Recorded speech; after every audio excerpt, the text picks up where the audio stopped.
Our presenter, Michael Van Dyke, received a PhD from Michigan State University and taught at several universities before joining the Hope College faculty last year as a visiting associate professor of English.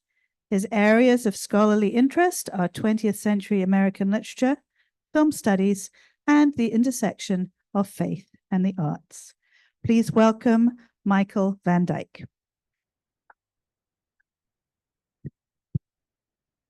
Hey, thank you.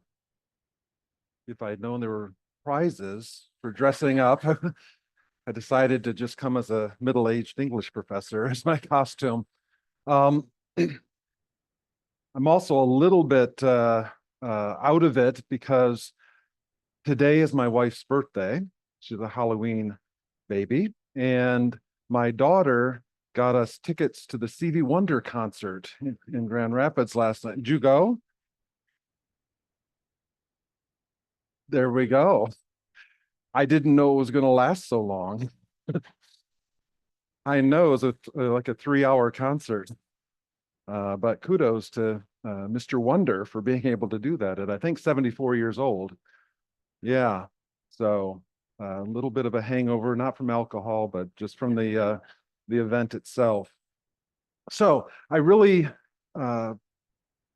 coveted the opportunity to talk to the Haas group. I love my students. I love college students. But when I get a chance to talk to a group that's not between the ages of 18 and 22, I jump at it. And there are various advantages to that. I thought back when I talked to Deb Van Dyne about doing this, that the best approach to talking about the Great Gatsby would be to talk about why we are still reading the Great Gatsby 100 years later.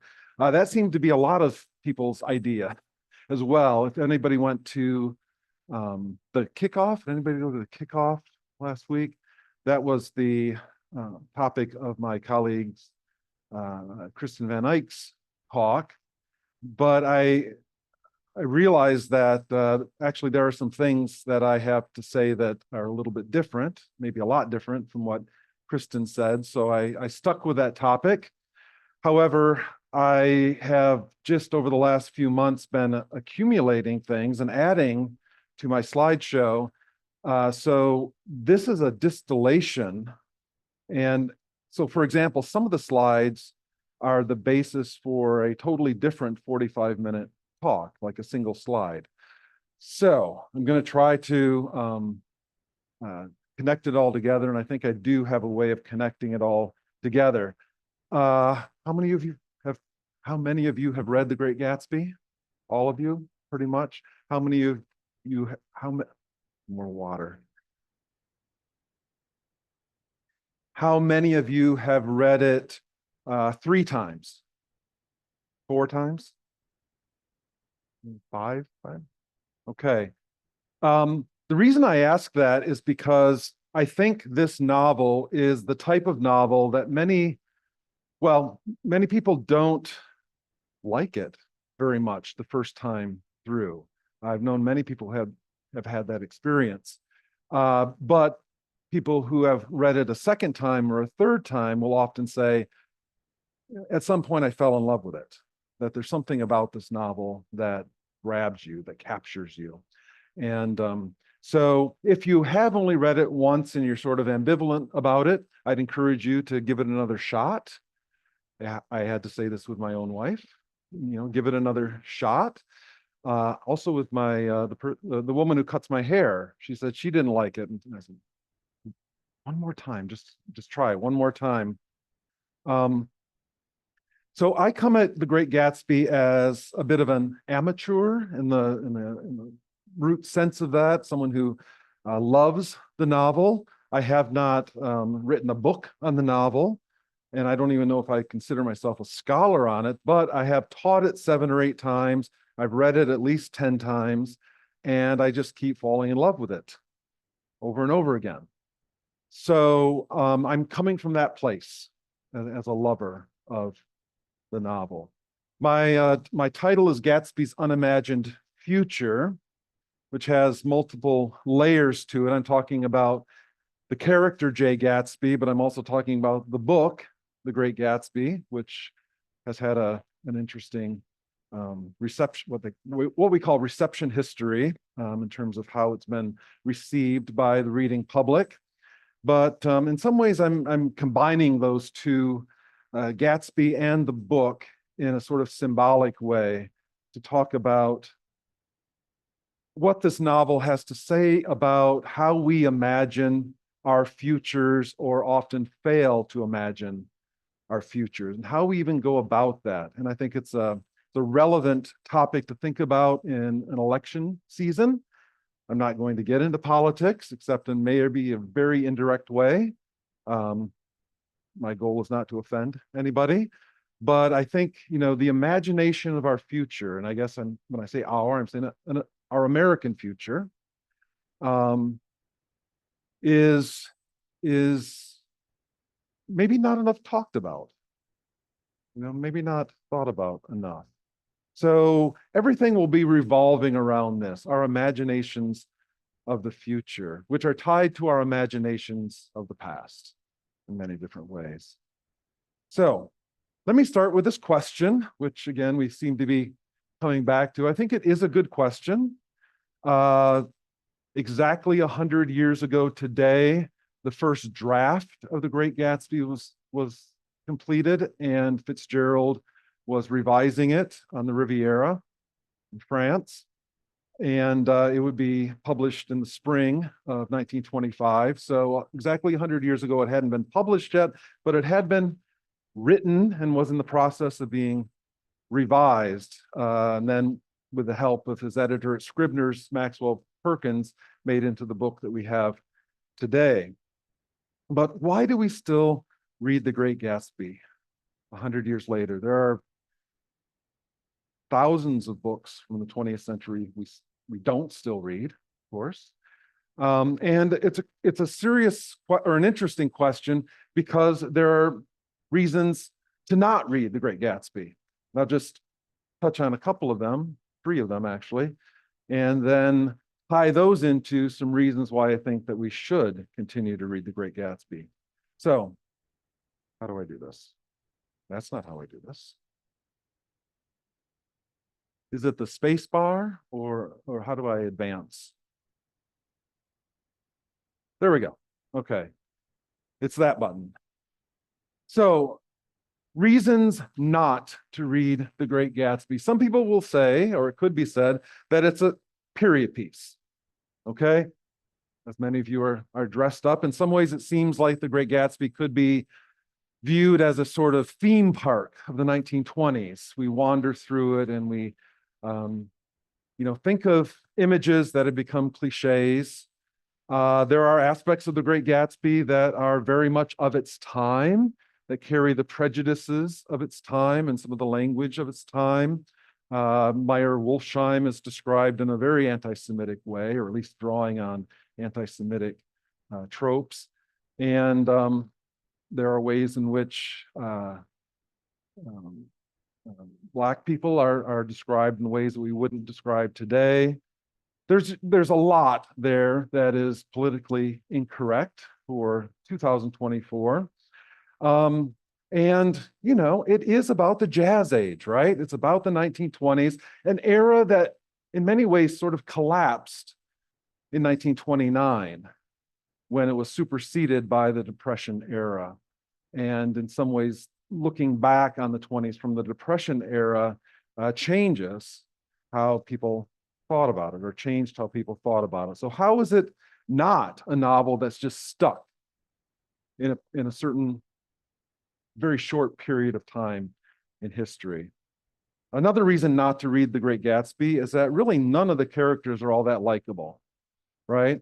None of them are somebody that you would want to hang out with a lot. They may be charming, they may be witty, they may have some characteristics about them that are positive. In fact, that's part of the artistry of Fitzgerald's characterization, that there really isn't a character who, and I don't think even Tom Buchanan is without some possibility of empathy, right? Tom is described as someone who sort of reached his peak in life at the age of 21 as the most powerful end, to play football for Yale College at that time. So maybe Tom can have our empathy as someone who really doesn't know what to do with his life. Nick describes him as hoping for some, football game to break out that he could participate in. But otherwise, he is, as my colleague said the other night, a bit of a monster in certain ways. Meyer Wolfsheim, based on the character Arnold Rothstein, who supposedly fixed the 1919 World Series with Black Sox scandal. Meyer Wolfsheim is not portrayed in a very favorable way at all. In fact, a very stereotypical way. And he has these crude cufflinks made out of human molars, right? There's a way in which he's just, distasteful. And yet, it might be the case that he has the wisest line in the whole novel when he tells Nick after Gatsby is dead, spoiler alert, that we should tell people that we like, we should tell people what we think of them while they are alive and not wait until after they are dead, which I think is a pretty good piece of advice, that we should let people know that we like them or love them while they're alive and not wait till their funeral to say nice things about them. So none of the characters are entirely monsters or entirely unlikable or devoid of the possibility of empathy, but they're also not very likable, right? You go with Myrtle, I think this is from the Baz Luhrmann film of 2013, somewhere around there. And all of these characters are either vacuous or as they're called toward the end of the novel, careless with other people's lives in various ways. So another reason to maybe not like the novel or not read it. There are no moral exemplars for us to be inspired by. And that is just so damn sad. And I use damned here. I'm not someone who uses that word necessarily as a regular part of my daily conversation, but I use it here because there is a sense of fate, of damnation hanging over this novel. There's a sense in which these characters are doomed. That's right there from the beginning in many ways. Fitzgerald said when he was going to the Riviera in 1924 that the only books he was going to read were books by Homer, and books on medieval history. And some of that reading definitely gets into the flavor of The Great Gatsby in terms of the sense of fate that hangs so heavy over the Homeric classics, and a sense that these characters are kind of in the grips of things that are more powerful than them. And then, by the end, despite ourselves, we have a lot of sympathy for Gatsby because of Nick's narration of him. And there just seems to be so much of a waste. There seems to be so much potential, right? That comes to naught. So very sad. I chose this picture because it reminds me of the beginning of the movie Sunset Boulevard. Anybody seen Sunset Boulevard? William Holden, Gloria Swanson, and it has this. I'm a movie buff. So it has this picture of William Holden that, again, spoiler alert, but it's right at the beginning of the movie. He's floating in the pool, right? He's dead, but then the whole movie's about him. So you know where the movie's going from the beginning. He's not coming out of this alive, right? So there's a similar feeling to this, I think, despite our hopes. So these are 3 reasons not to read The Great Gatsby if you don't want to have these sorts of experiences. But this begs the question then, why do we still read it? If there are a lot of reasons not to read it, why do we still read it? What is that reason? I'm tempted to ask you to throw this out as a question, but I think it would probably take up the rest of the time, your answers. And there are a few things I'd like to get to, and maybe we can come back to it at the end. But there is,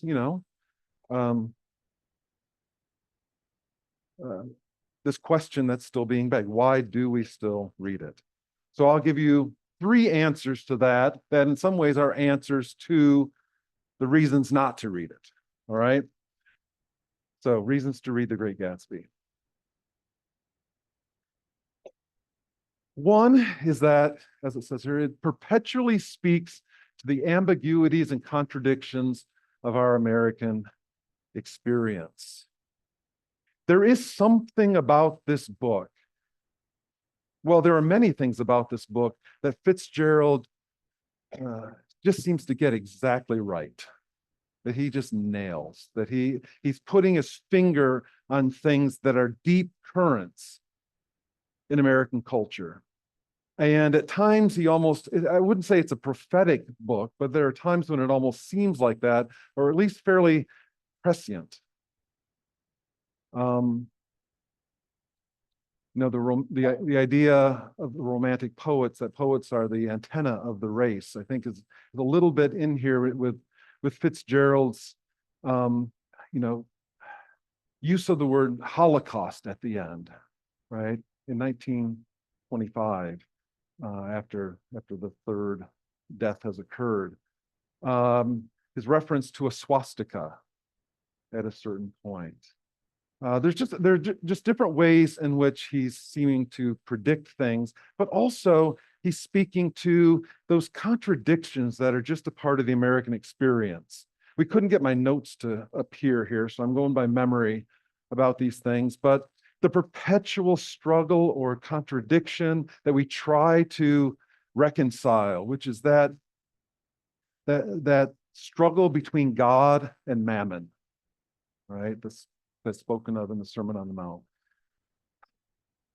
America was, at least from a European standpoint, founded both as a place of religious liberty, the place to pursue God in community in a purer way than was deemed possible in Europe. And yet, New York, of course, was not settled for religious purposes. New York was settled for very commercial purposes.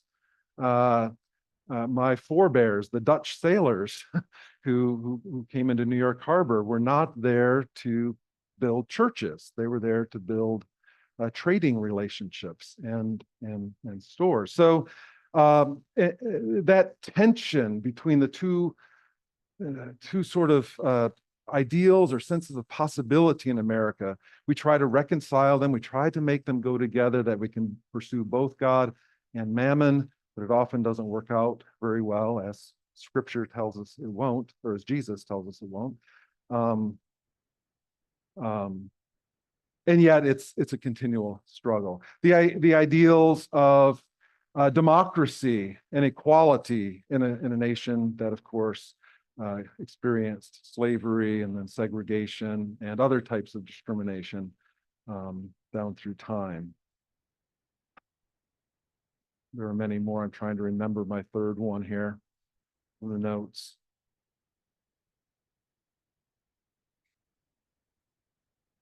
It'll come to me and I'll just jump back to it. I mean, why do we have to go in a linear way through this whole thing? We'll just jump around. The novel doesn't go in a linear way, so we can follow that example.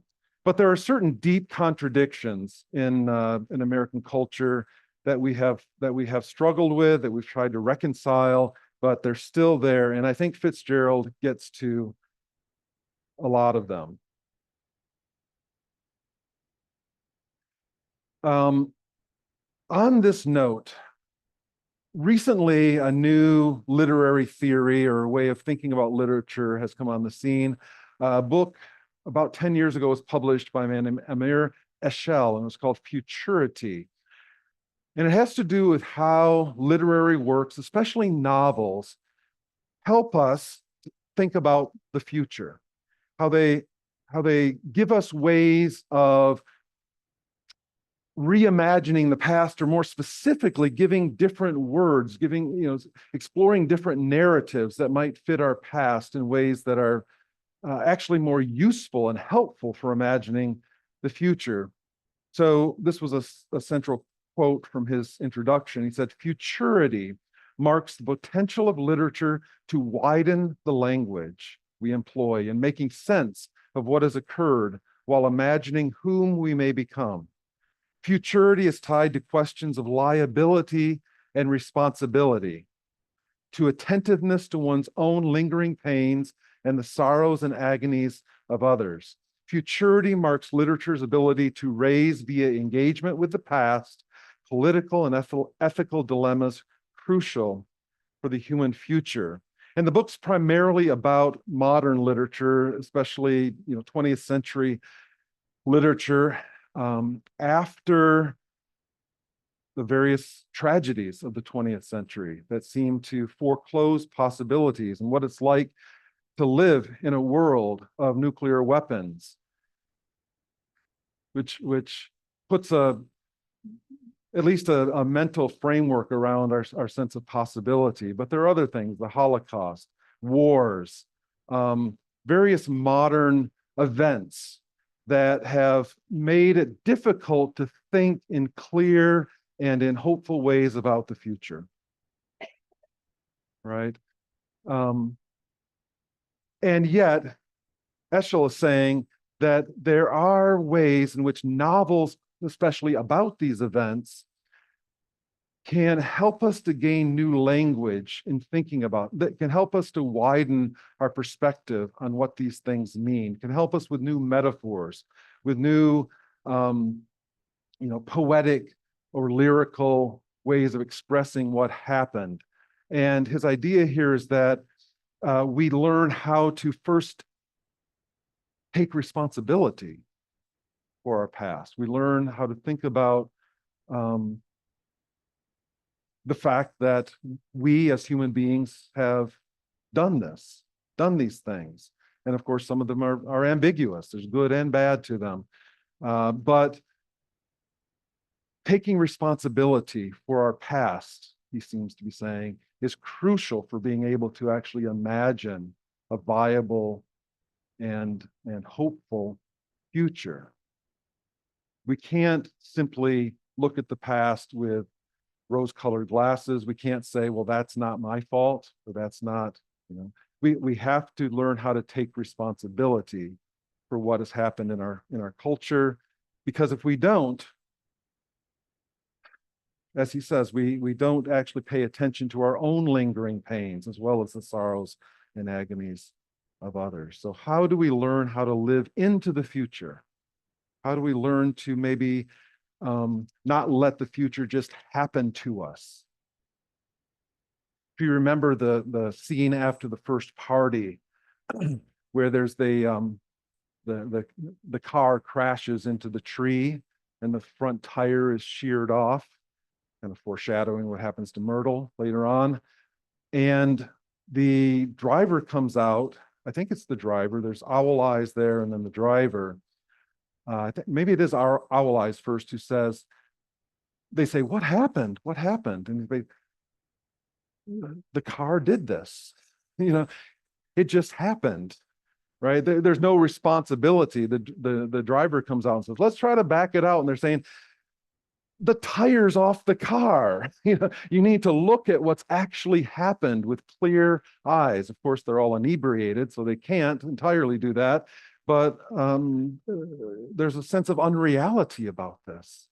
They can't even get the car back on the road because they aren't looking squarely at what actually happened. And, they're sort of passively saying, it just happened.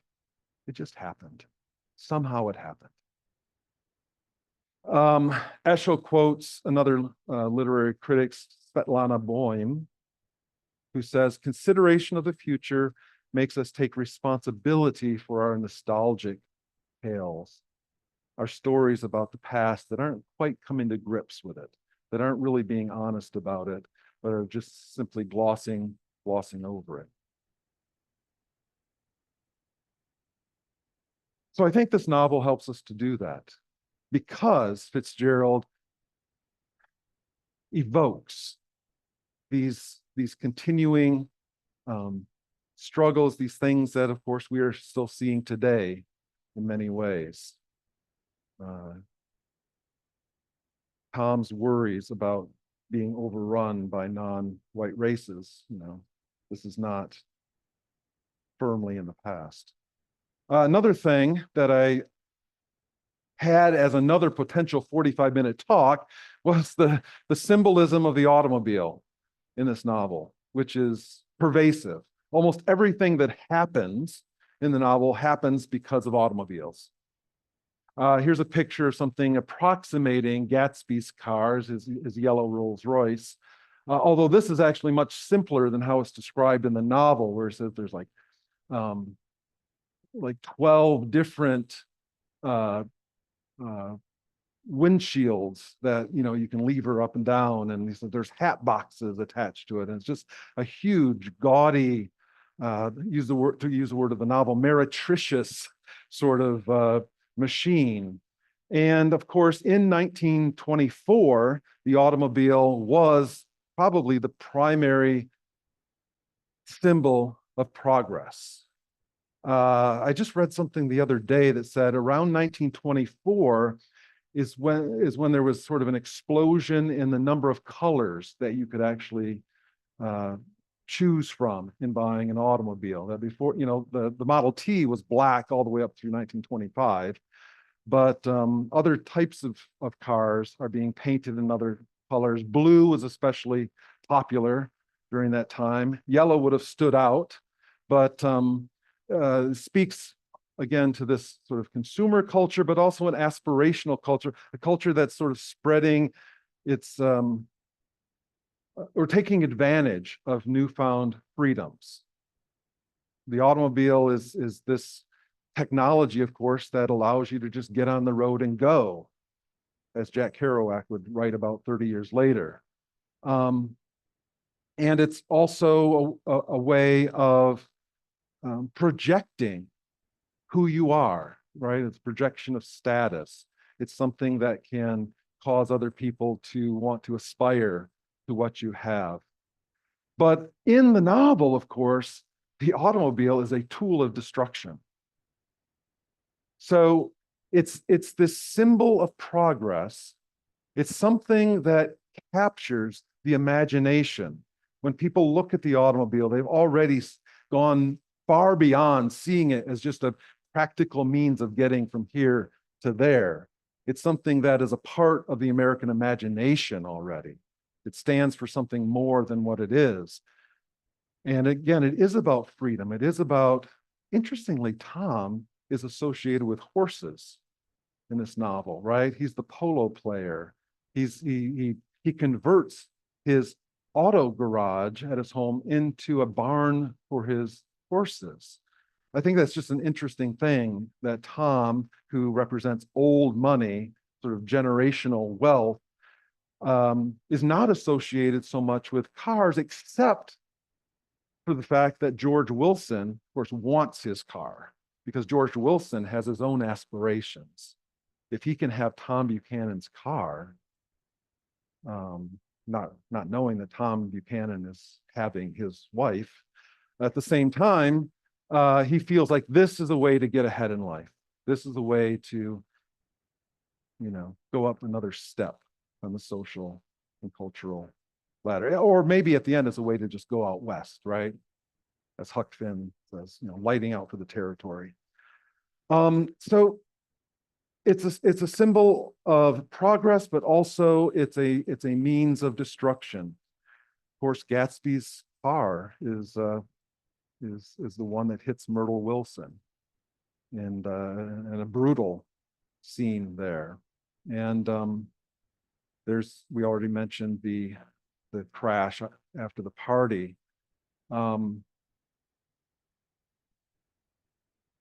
There's an interesting scene between Jordan Baker and Nick at one point. Let me see if I can find it here, if I have it. Oh, yeah. This is in chapter 3. And this is after they go to a party 50 miles north of New York City. They're sort of dating at this point. Jordan is driving. It was on that same house party that we had a curious conversation about driving a car. It started because she passed so close to some workmen that our fender flicked a button on one man's coat. You're a rotten driver, I protested. Either you ought to be more careful or you oughtn't to drive at all. I am careful. No, you're not. Well, other people are, she says lightly. What's that got to do with it? They'll keep out of my way, she insisted. It takes two to make an accident. Suppose you meet somebody just as careless as yourself. I hope I never will, she answered. I hate careless people. That's why I like you. It's an interesting conversation about Jordan's belief that she doesn't have to be careful. She doesn't have to be a responsible driver because everybody else will be. Everybody else will be. There is a peculiar psychology, right, that happens when people get behind the wheel, sometimes eventuating in road rage, but it's like, well, I'm not going to get into that too far, but there is a peculiar change in psychology often that when you get behind the wheel of a car, there's a sense that other people should, do their part to make your drive less frustrating.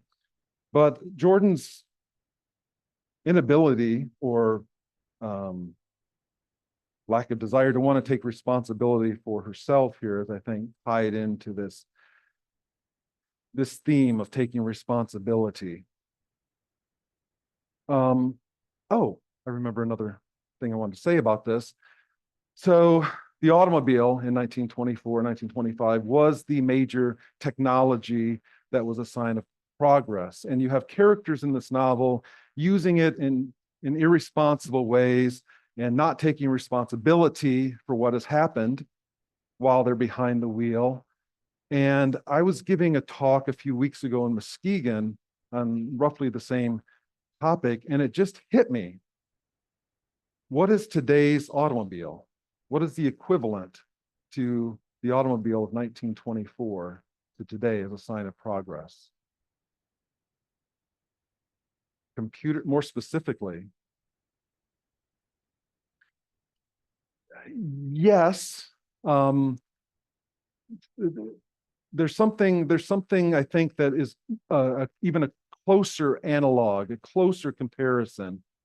And it's something I'm having to deal with as a writing instructor almost every week. AI, okay? AI. And this just came to me in the midst of that talk, and I've thought about it ever since then. AI is this technology that seems to be, we don't even know yet what it's capable of. It seems to have a limitless potential to transform our world. And there's something very exciting about that, right? And those who know about AI are nowadays, besides being rich, they're sort of on the cusp of the future, it seems like. And yet, who's responsible for AI?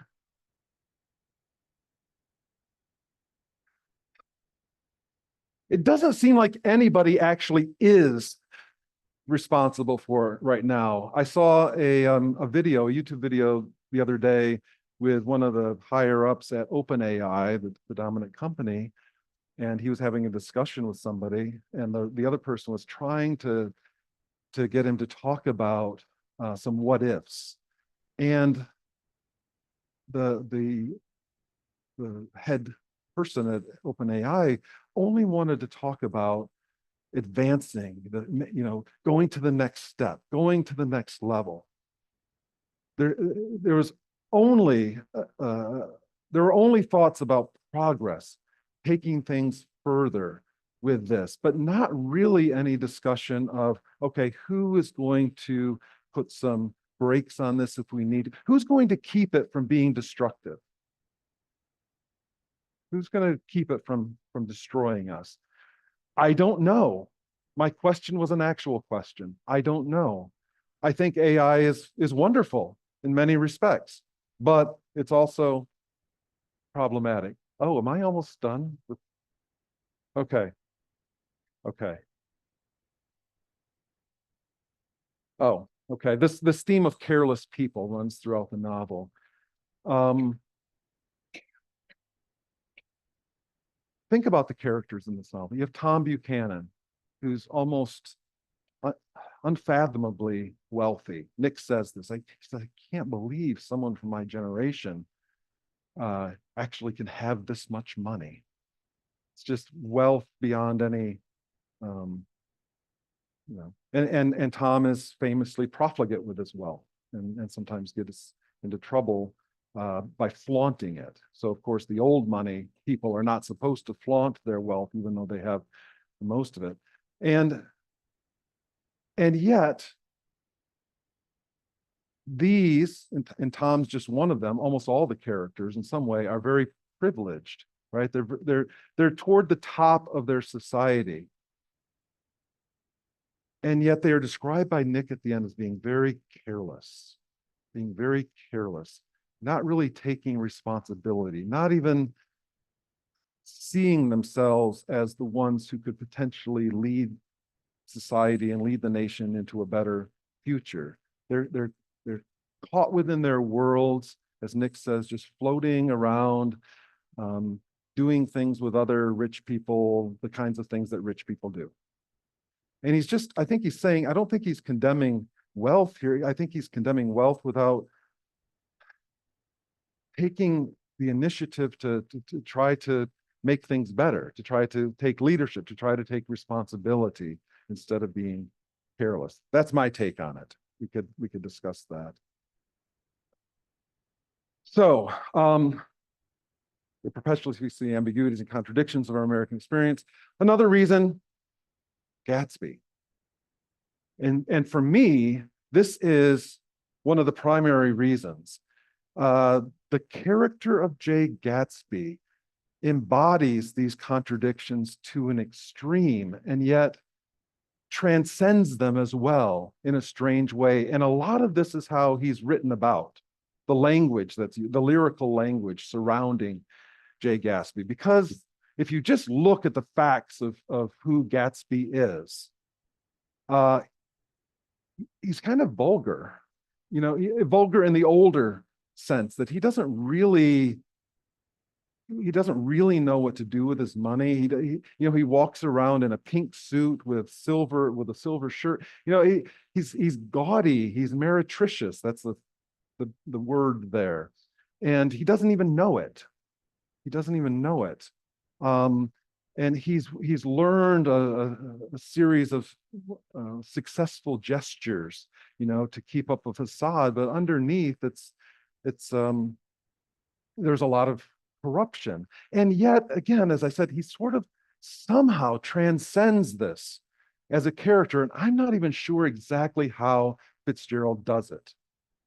But he's tapping into something here with this figure of Gatsby. Let me read one of my favorite passages in the novel here, and it's about Gatsby's smile. And that's the reason I used the Leonardo DiCaprio image, because I think he gets it pretty well in that film. Gatsby's smile, sometimes compared to a Cheshire cat's grin. You don't know exactly what's going on beneath it, but this is how Nick describes it here. So this is right after Nick, this is the first party, and Nick sits down and he starts telling a man who's sitting next to him, I haven't even met the host yet. I was invited, but I don't know who he is. And for a moment, he looked at me as if he failed to understand. I'm Gatsby, he said suddenly. What? I exclaimed. Oh, I beg your pardon. I thought you knew, old sport. I'm afraid I'm not a very good host. He smiled understandingly, much more than understandingly. It was one of those rare smiles with a quality of eternal reassurance in it that you may come across 4 or 5 times in life. It faced, or seemed to face, the whole external world for an instant, and then concentrated on you with an irresistible prejudice in your favor. It understood you just so far as you wanted to be understood, believed in you as you would like to believe in yourself, and assured you that it had precisely the impression of you that, at your best, you hoped to convey. Precisely at that point, it vanished. And I was looking at an elegant young roughneck, a year or two over 30, whose elaborate formality of speech just missed being absurd. What's going on there? This almost supernatural smile. It's almost like use the old-fashioned term, a charism, a grace that he has to make people feel like they are, he says, eternally reassured about who they are, that out of the whole world that he could look at, his attention is on you. But then it dissolves. It goes away, and all of a sudden you're seeing this roughneck, this guy who doesn't, who's kind of a farce in many ways. And yet, how do these two go together? What's going on here? It seems like this is something that Gatsby has not fully cultivated himself, right? Through his exercises as a youth or his ways of self-improvement. It seems like a gift. That Gatsby is somehow gifted. He's somehow given a grace to share with the world that he himself is no, he's not fully responsible for it himself. I'm sharing with you passages that I've thought about a lot and gone back and forth about, but I hope it's not going too far to see Gatsby as in some way a character who has this air of something beyond human, something a little bit divine about him. Have I gone too far? Tell me. Maybe I have. Or at least someone who has a sort of charisma, a charisma that allows you to overlook or look past faults, right? You can probably think of several people right now who have this. And I'm not talking about just charming. There are a lot of charming people. There's some sort of extra. Let me just read from the first page here real quickly. I'm sorry, I'm probably going to go a little bit too far here, but he says, so he famously starts out saying, I'm gonna reserve judgment because, as my father said, some people aren't born with the same advantages. So you need to be open. He says, sometimes this gets me into bad situations. So paragraph toward the bottom of the first page. And after boasting this way of my tolerance, I come to the admission that it has a limit. Conduct may be founded on the hard rock or the wet marshes, but after a certain point, I don't care what it's founded on. When I came back from the East last autumn, I felt that I wanted the world to be in uniform and at a sort of moral attention forever. I wanted no more riotous excursions with privileged glimpses into the human heart. Only Gatsby, the man who gives his name to this book, was exempt from my reaction. Gatsby, who represented everything for which I have an unaffected scorn. Gatsby is exempt for some reason, even though everything about him is distasteful in a certain way, a little bit corrupted, and yet he can't apply that judgment to him. At the time that, well, a little bit before, let me go back real quickly. So the novel before Gatsby, does anybody know what it was? Fitzgerald's novel right before Gatsby? That was before Gatsby, but not the one right before. The Beautiful, yeah, I thought it was The Beautiful and the Damned, and then recently I realized, no, it's The Beautiful and Damned. The Beautiful and Damned. This novel is very similar to Gatsby in a lot of ways. However, it's different in a fundamental way. It was written during a time when Sinclair Lewis had just written Babbitt, and also it's not that far removed from what was called the realist school or the naturalist school of American literature. in which novels were being written in a way that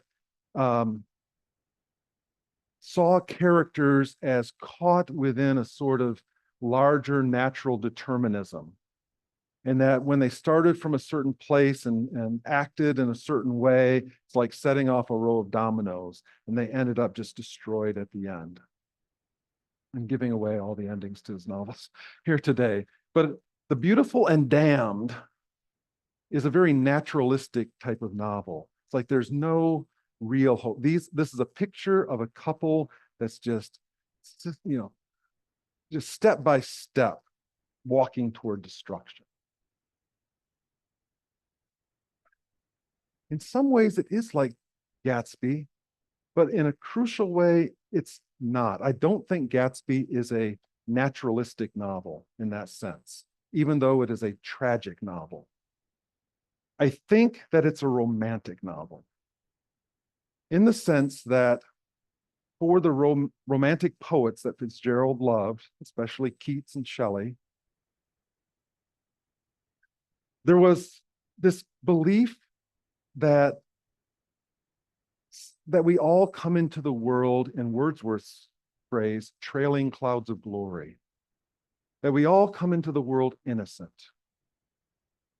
direct from the throne room of God, and that our reality is determined by that at the beginning. But then we start growing, we get older, and society and the world do things to us, and we get corrupted. It's the romantic vision of things. So we are innocent, but society corrupts us. Innocence to experience, blame society. But for the romantic poets, there were certain people who were exceptions or exemptions. There were certain people who never lost that memory, that beatific vision that they came into the world with. And for the romantic poets, these were the poets.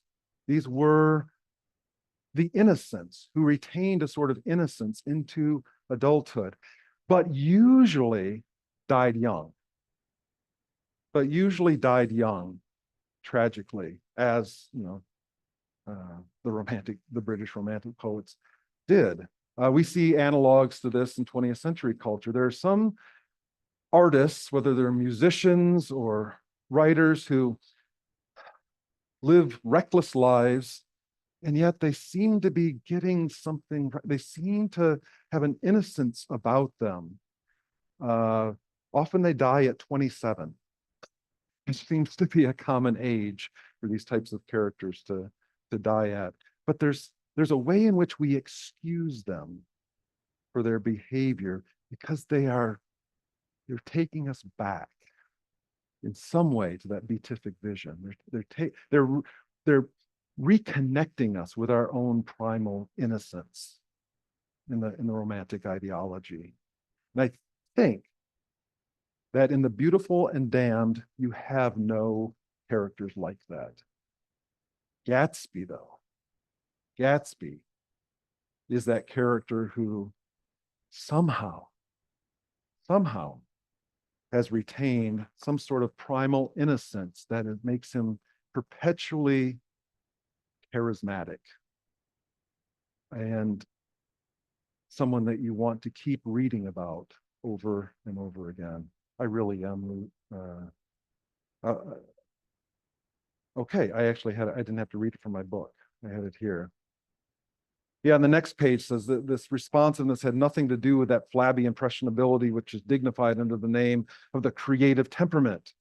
He wasn't just a creative type. It was an extraordinary, beyond the ordinary gift for hope, a romantic readiness such as I have never found in any other person, and which it is not likely I shall ever find again. No, Gatsby, this is the romantic ideology right here. No, Gatsby turned out all right in the end. Well, in what sense, you might say? Well, he was in a sense innocent. It is what preyed on Gatsby, what foul dust floated in the wake of his dreams that temporarily closed out my interest in the abortive sorrows and short-winded elations of men. In other words, Carraway is giving him a pass, saying Gatsby was born into the wrong world, in a sense. He was born into a world in which the corruption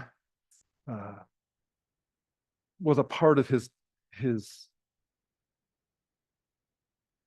in some ways, holy desire for something transcendent, that beyond the physical. So it's the foul dust. It reminds me of what Gatsby's car, driven by Daisy, was throwing up behind it as it hit Myrtle Wilson. Right? This foul dust in the Valley of Ashes. Somehow, Gatsby rises above, at least in Nick Carraway's narration, right? At least in Nick Carraway's narration and Fitzgerald's incredible lyrical prose.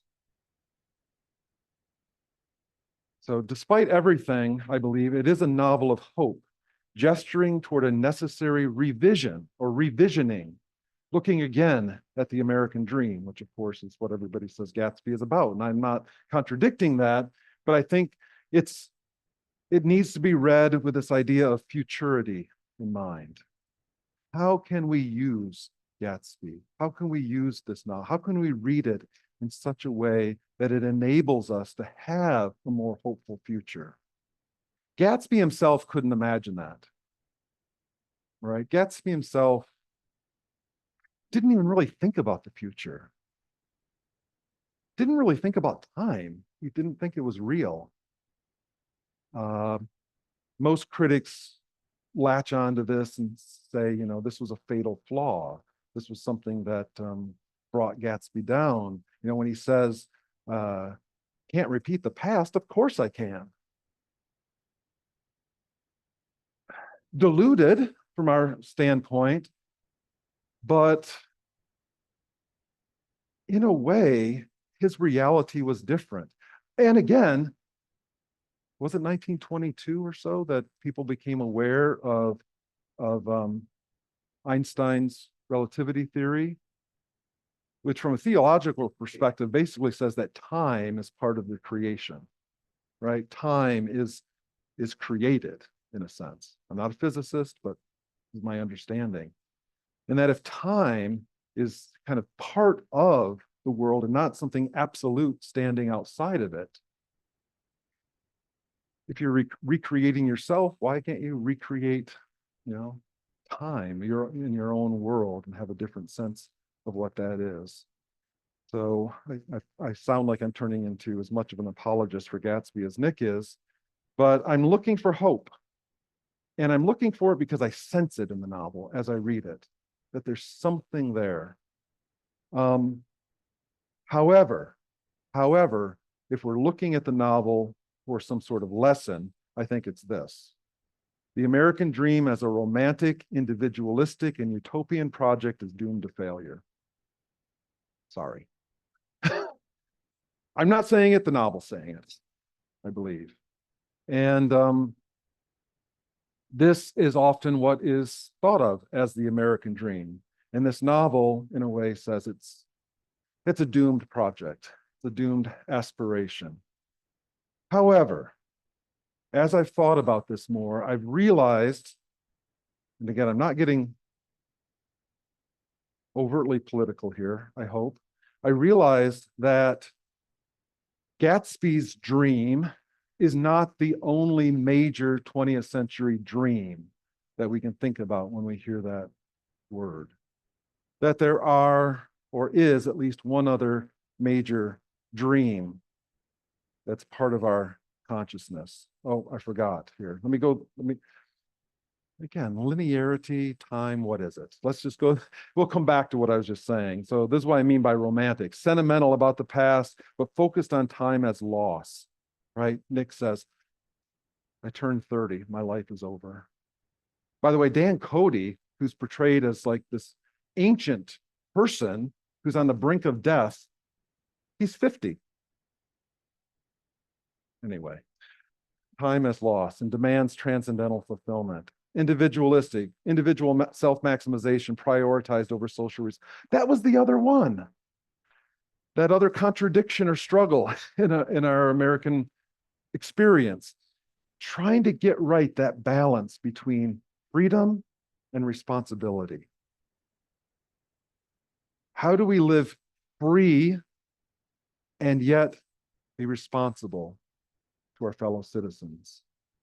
In other words, are there limitations on our freedom in favor of some sort of greater social reality?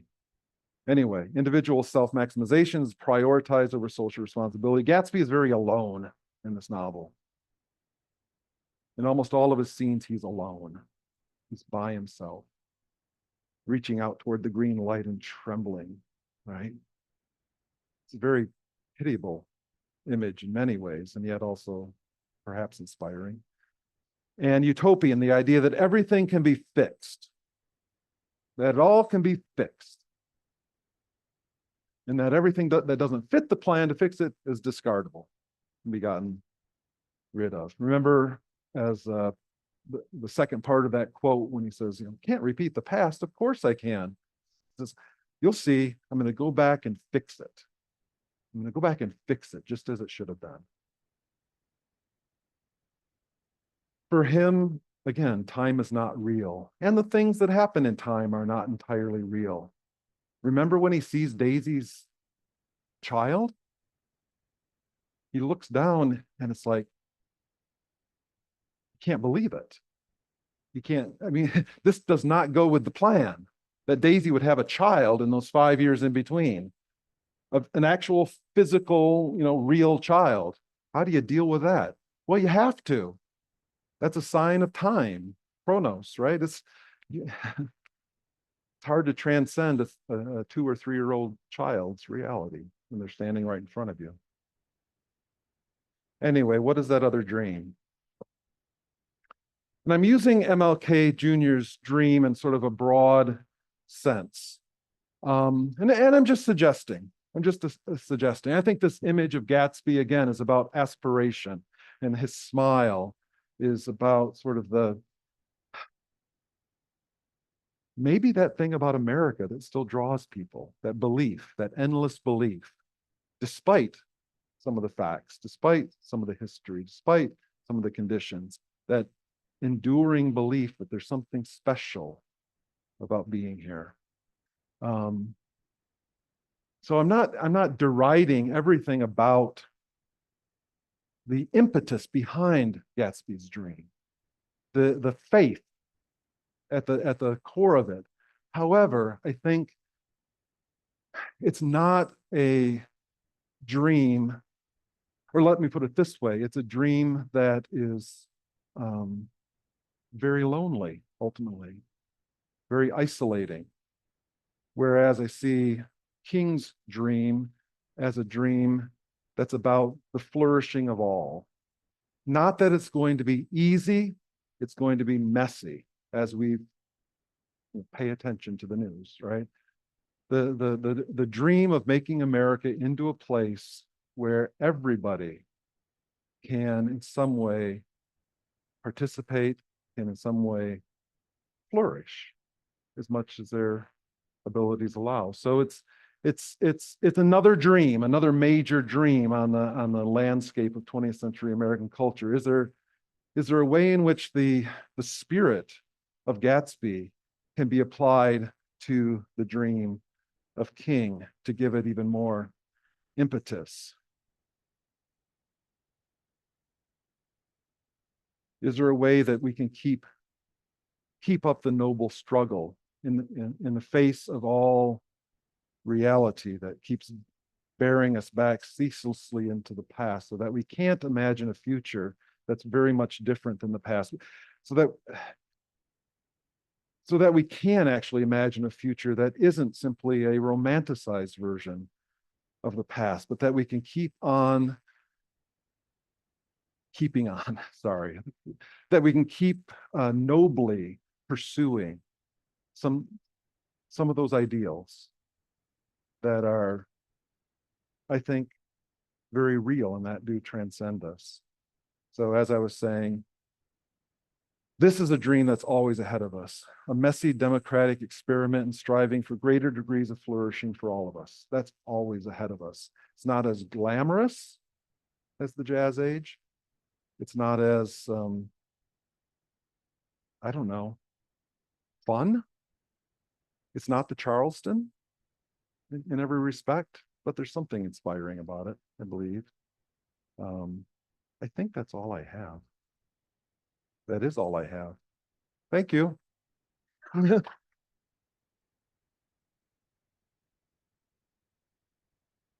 think we have 15 minutes or so for questions. Yes, sir, in the back.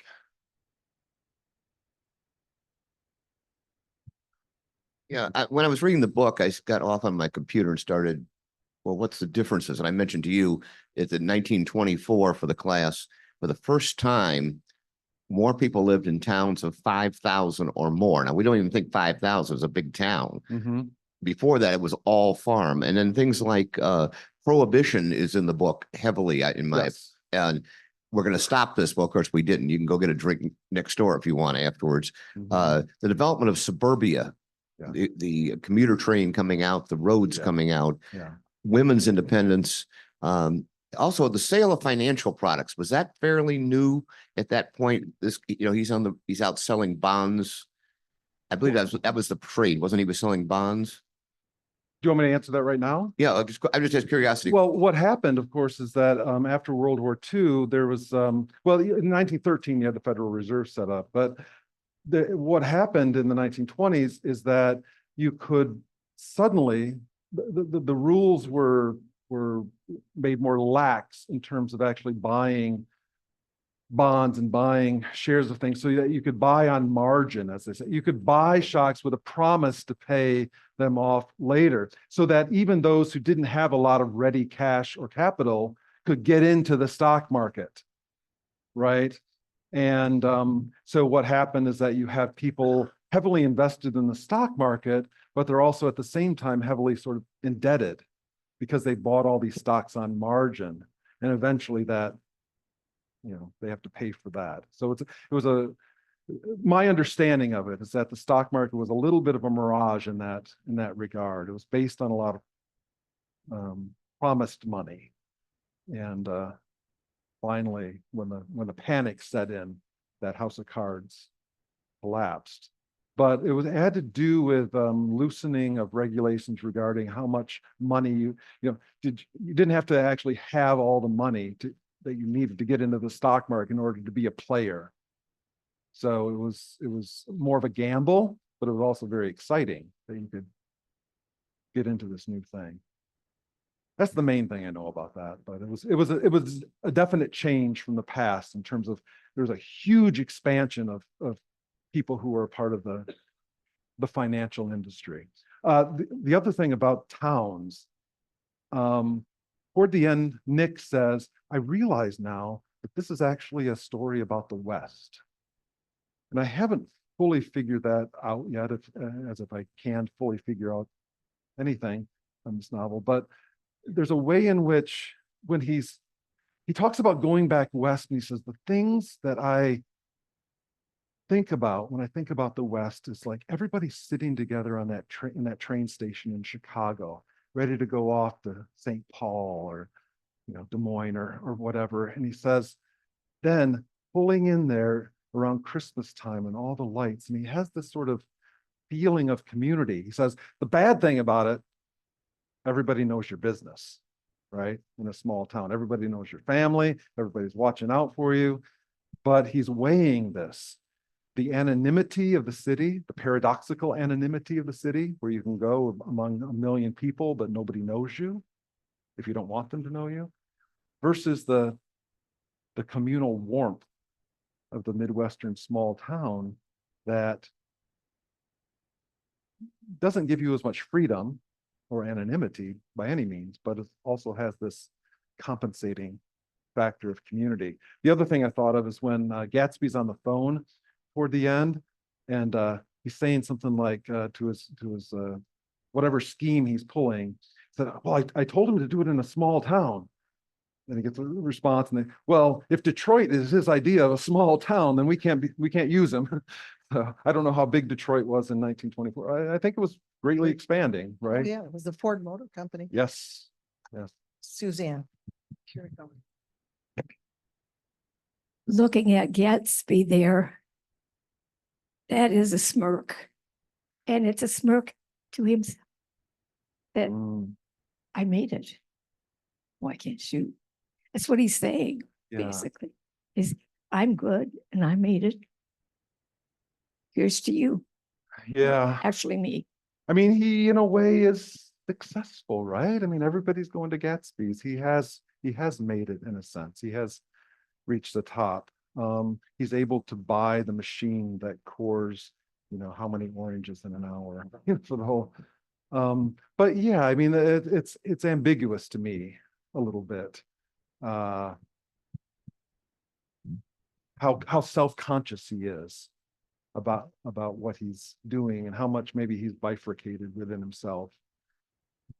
I like to think of him as having actually existed, and we could find this out, but yeah, smart. Yeah. So Nick has submerged himself with all these flawed people. Yes. And I like this very much. Everyone suspects himself of at least one of the capital virtues. And this is mine. I am one of the few honest people that I have ever known. How do you read that? How do you read the tone there? I mean, in the sense of what sort of tone do you think he's saying? Yeah. Is it ironic? Is he sincere there? Well, he's participating Yeah. in this giant, flawed Mhm. congregation. Yeah. Yeah. So he's such a thinker that I would suspect that that it is ironic, that he doesn't really believe that he's the only honest person.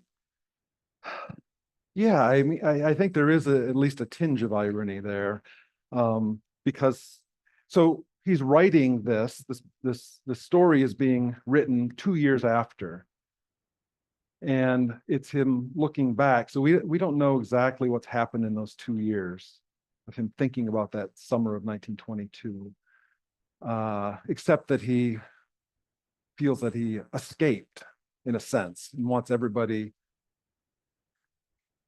Going back to the question about his smirk, one thing, and maybe you can help me with this. I've thought about this and tried to figure out how it makes sense. Gatsby is actually described as a war hero.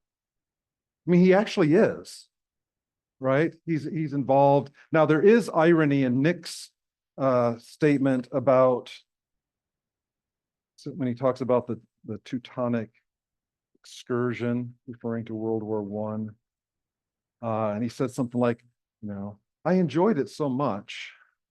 What do anybody remember that? I can't remember. But well, how do we reconcile this if he's this con man, in a sense? How do we reconcile that with he legitimately earned medals in some of the fiercest, counteroffenses against the Germans in the last months of the war? Does that make sense? Is Fitzgerald, is that a flaw to have him? Yeah, I mean, it seems like he's definitely, Nick doesn't say that he himself won any medals, and Gatsby was promoted to major, wasn't it? But I think it was major, but maybe I'm wrong on that. How does that fit with? I mean, one critic talked about how there's all sorts of military imagery throughout this, and like in terms of how Gatsby organized his parties, it was like he's deploying, the company to get everything put together, just like you would in a camp. But Nick says, of course, I wanted everybody to be in uniform and at moral attention forever, because it was just overwhelming, his experience there, I guess, and these riotous excursions into the human heart are just too much. Julia? Hi. Hi. So I'm going back to Carolyn and what she said about, I am one of the few honest people I have ever known. And all these things we've talked about, when I sit down with a novel, if I love the novel, I love the way it's written and I love the use of words. And you have taken me to a whole lot of places that I never taught when I taught Gatsby in high school. Okay. And so this is quite depressing to me. And I kind of always went with the Gatsby who was capturing the dream and you know, just so involved with trying to recapture Daisy. And he could only do it as a very wealthy man. Sure. And Fitzgerald himself, and I know you know this, when he wanted to marry Zelda, she wouldn't marry him until he had enough money. She determined when he had enough money that she would marry him. So that's what I see there. But one of my favorite things in all of literature, as far as writing, it's the first part of chapter 3, and I think I've used this before. There was music from my neighbor's house through the summer nights. In his blue gardens, men and girls came and went like moths among the whisperings and the champagne and the stars. Yeah. Now, how do you get better than that? No. And I would say to my kids, he doesn't say men and women.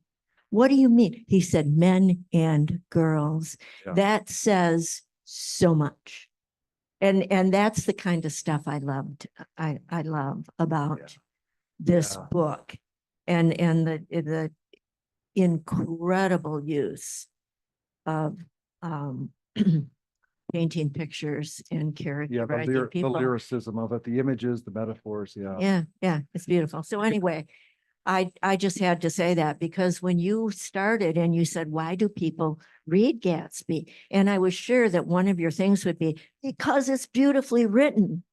So I just needed to say that. That was in one version. And I thought I would weave it into the other things I was saying, but you're absolutely right. I mean, there are some images like the idea of the rock of the world founded upon a fairy's wing. There's some things you can just sink into as images and not come out again, right? It's just amazing what he was able to do. A lot of it is inspired by Keats. I don't know if you talked about that in your class. Some parts are very close approximations of some lines from Keats' poetry. You know, Ode on a Grecian Urn is a huge inspiration for him, where he's looking at the urn where all these characters from the ancient past are frozen in time. And it's beautiful. That's the magic, yeah. Yeah.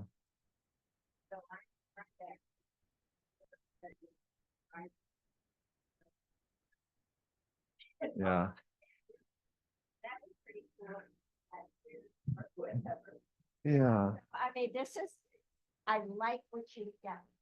Oh, thank you.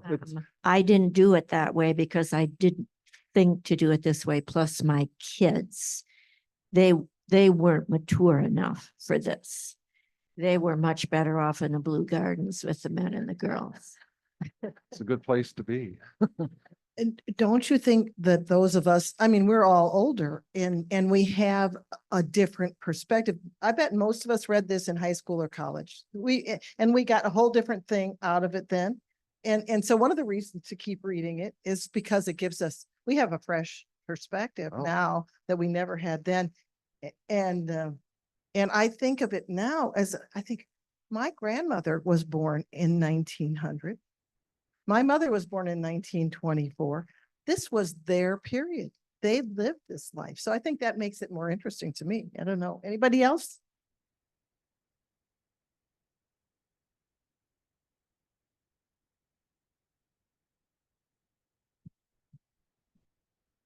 This book reminded me of the Theodore Dreiser's books. It seems like the characters just have an ending that is so tragic, and it starts out with being very hopeful, but then all of a sudden everything really falls apart. And it just like Sister Yeah. Carrie, I can't remember the other books, but seems like very similar in that vein.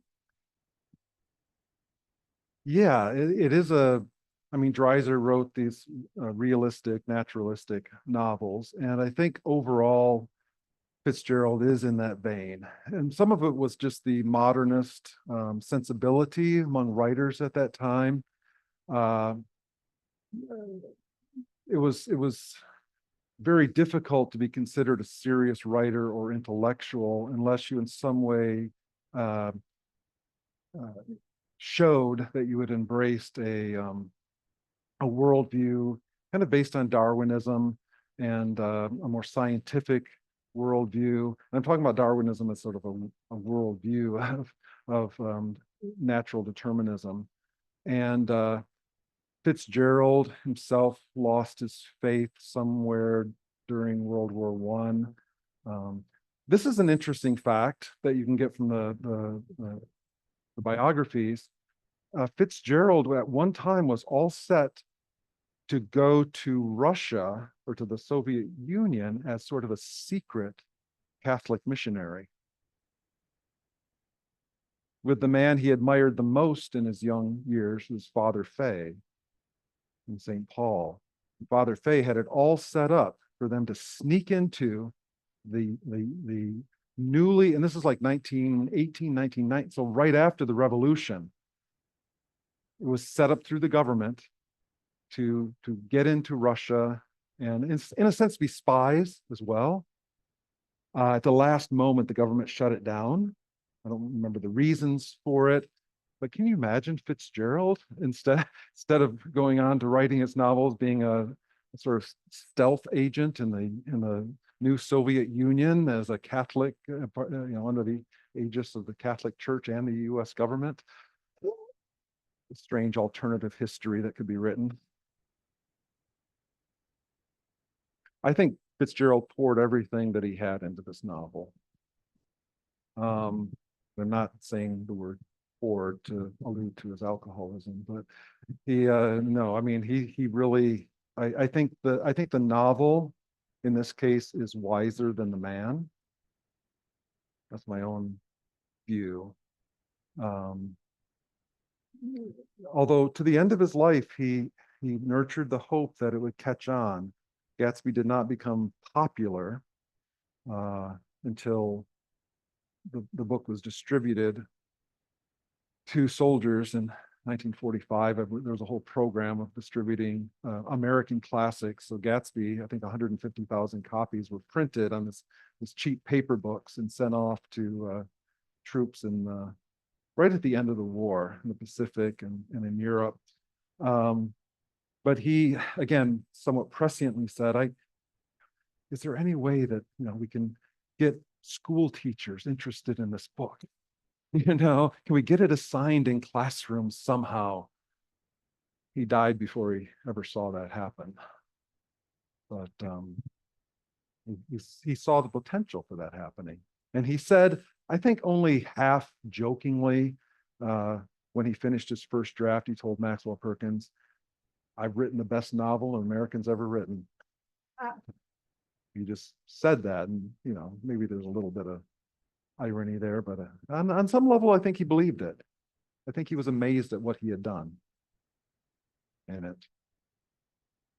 Did you have something? I'm with Jane. Even if you deconstruct this novel and you are very involved with everything that taught us here tonight, just reading the words, just captured me. Now here's one little phrase. Turkeys, he's describing the buffet table. Turkeys bewitched to a dark gold. I mean, do we ever say our Thanksgiving turkeys are bewitched to a dark gold? That is so beautiful. And then on the same page, the lights grow brighter as the earth lurches away from the sun. Yeah. Lurches. Yeah. I love that. He's taking, basic modes of, using metaphors, using personification, using some, but in an entirely unexpected way, right? In a way that you couldn't have seen that coming. And sometimes you've read it 5 times and you still don't see it coming, exactly what it is. That's my own hyperbole, I guess, but yeah, it's the thing about Fitzgerald that people said is that he liked to talk and he liked to quiz people when he was around them, and it annoyed some people like Hemingway. But they said, and he had a lot of interests, but they said he was a little bit annoying when he was talking about other subjects, but when he started talking about writing, like their ears perked up. Wait a second, this guy, it's like has this insight into writing that shocked them in terms of how much he had thought about. He was very conscious of his craft, very aware of the possibilities of form. He didn't, he liked the more experimental modernist writers like Gertrude Stein, who were playing with syntax and trying to, I think, shock us into a different way of processing language. But he was too much of a romantic to go entirely in that experimental, formal vein, but he learned a lot from it. He learned a lot from James Joyce and Ulysses. Stein and others. Looks like we've come almost to the end of our time. Do we have any further questions? I just wanted to remind everyone, first, that the pictures will be taken, and second, how do we say it about pushing in our chairs? If you would, we would appreciate it if you pushed in your chairs. Feel free. Yes, feel free. Thank you.